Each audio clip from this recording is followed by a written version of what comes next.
Two stories, right? Few things here that I wanted to talk about. Now, when we look at the protests involving our brother George Floyd, the unfortunate situation that ultimately ended in him losing his life, since then there has been a lot of protesting, a lot of marching, a lot of unrest, right?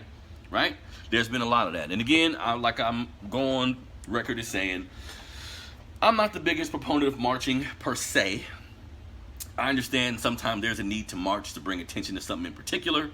When it comes to police violence, I'm not sure if that's the best way to bring attention to police violence, being that everybody knows what's been happening to us. But if my brothers and sisters is out there marching, I support them 100% because they're giving their time, and time is the only commodity we can't get back, family. So if you're out there using your time and energy to bring attention to something that's going to ultimately help me, I fuck with that, right? But what we have to realize in this story, authorities are basically claiming that in Minnesota, there has been a lot of agent provocateurs out there, meaning people who act like they're with the movement or that they're there to protest and help out, but they're actually just there to cause problems to make shit even worse, right? So what happened is there's this guy that was vandalizing an AutoZone store in Minnesota. He's a masked man. It's actually on film, actually. I think they have him on film with like a hatchet or something, breaking the windows, smashing the windows in the AutoZone, right? Now, again, throughout the country, we've been seeing that a part of this unrest has been the looting and the vandalizing, right? But family, keep in mind that it don't be just black folks out there for one, and then it just don't be people out there that have our best interests at heart. It don't be people out there that's really out there for the movement. This has been since the beginning of time, family. There's been agent provocateurs kind of put in our mix to rile shit up to make it go one way or the other, right? So it was a masked man out there breaking windows. This was on May 27th, right? He had a sledgehammer breaking windows. Now authorities are claiming that this white man is actually associated, and this is real important, family. This white man is actually associated with a group called the Aryan Cowboys, as well as Hell's Angels biker gang, right? So they was able to get a picture of him, get a clear idea of who he is, and this brother's an actual white supremacist. Now I listen to a lot of black men who have radio shows and have podcasts like mine who speak truth to power and I got to give them credit.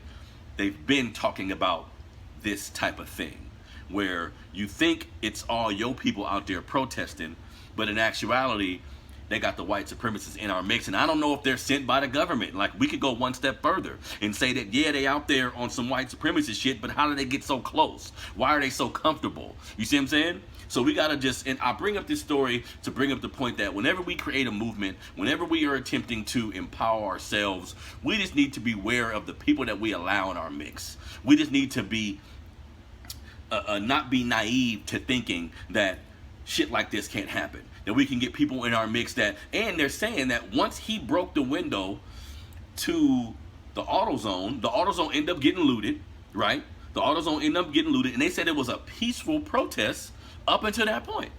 So up until that point, it was peaceful, and he kicked the shit off. So what makes me think, how many other cities around America, when all of this shit was popping, and the news was reporting the thugs, the looters, all this kind of shit, how many of that was started by agent provocateurs? How many of that was started by white folks just looking to fuck the movement up? Because if it's completely peaceful, that's not a story. You know what I mean? So they want to make it look like, oh, there them niggas go again. They being unruly again, or whatever the case may be. So it's important that we become aware of stories like this, family. So no matter what city you in, when you see looting and a lot of unrest going on, never just think that's just us out there doing that shit. You feel me?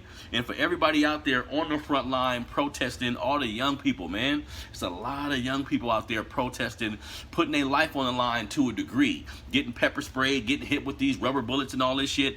I salute y'all, man. I salute y'all, because some of us, and again, I hear people who say, if you're not on the front line meaning if you're not out there, boots on the ground, protesting, then you need to shut up. You're not a part of the movement. You're not being impactful.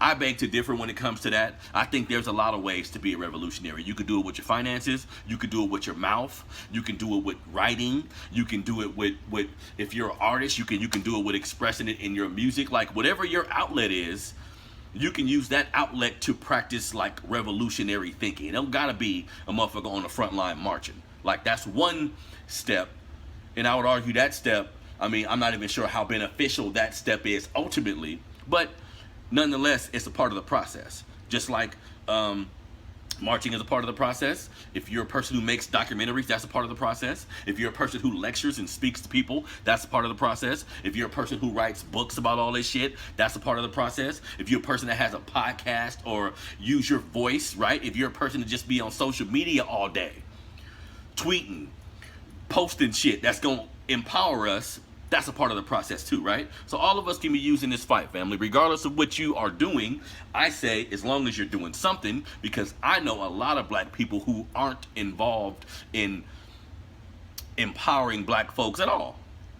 Like it's not even a thing to them, and not even something they think about doing. It's not even something they're passionate about. So when I do see someone that looks like me, who's passionate about our revolution, who's passionate about empowering us and empowering the future, however they choose to do so, as long as it's not hurting nobody, I fuck with it. So let's be aware of these agent provocateurs around the country trying to infiltrate our movements, make things look worse than they are. You feel me? Now, next story.